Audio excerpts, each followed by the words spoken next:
What indication do you know of yet, despite how early it is, on the coronavirus impact on some of these e-commerce companies in China? Well, I mean, we're seeing a mixed bag of results. There are some parts of e-commerce that are benefiting, and there's obviously lots of parts that are hurting from the coronavirus. And I think it's also very clear that the coronavirus is going to affect China and global GDP for this year, and I think it will be meaningful. But we'll see how. I think we'll have to see what Alibaba has to say tomorrow about how it's affecting their core business. Yes, on the surface, Kevin, online shopping would appear to be virus-proof to a degree, but is there a significant supply chain exposure risk here for Alibaba?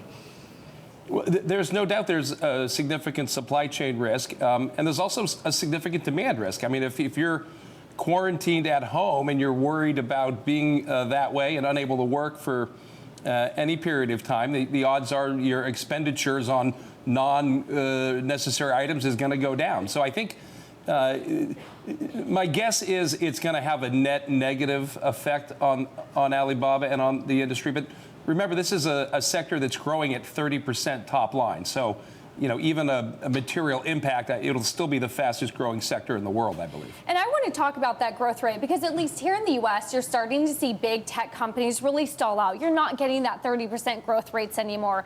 Is that different over in the emerging markets with companies like Alibaba? You're still getting the cloud growth and that e-commerce growth at high double digits. It's decidedly different. I mean, 85% of the world's people live in emerging markets. And while we've had computers and access to the internet for 25 years, most of the world, Western China, India, Africa, they're getting their first ever computer. It's a $50 Android-based smartphone, and their first ever internet access. And so they're becoming consumers as digital natives and leapfrogging. So the one sort of sub-part of the story that is really quite big right now and showing up is fintech and mobile payments. And Alibaba and Tencent really own that part of the market in China. So I think it is different for these companies. Yeah, Kevin, these parts of the business are on the smaller side for Alibaba. It's away from the core. But what is the outlook for cloud and for fintech? How important is it going to become in the future?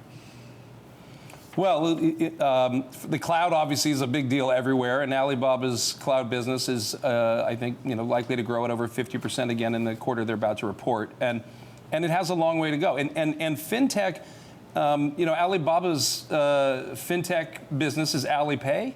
And its, I think, last valuation was at $150 billion. And I think also they just sort of streamlined or clarified their equity position in that business, which I believe is about a third. So it's a big deal. And we don't see how big of a deal it is to the rest of the world, because our consumption infrastructure, our bank accounts, everybody's got a card in their pocket. And so I think it's big and getting bigger quite rapidly.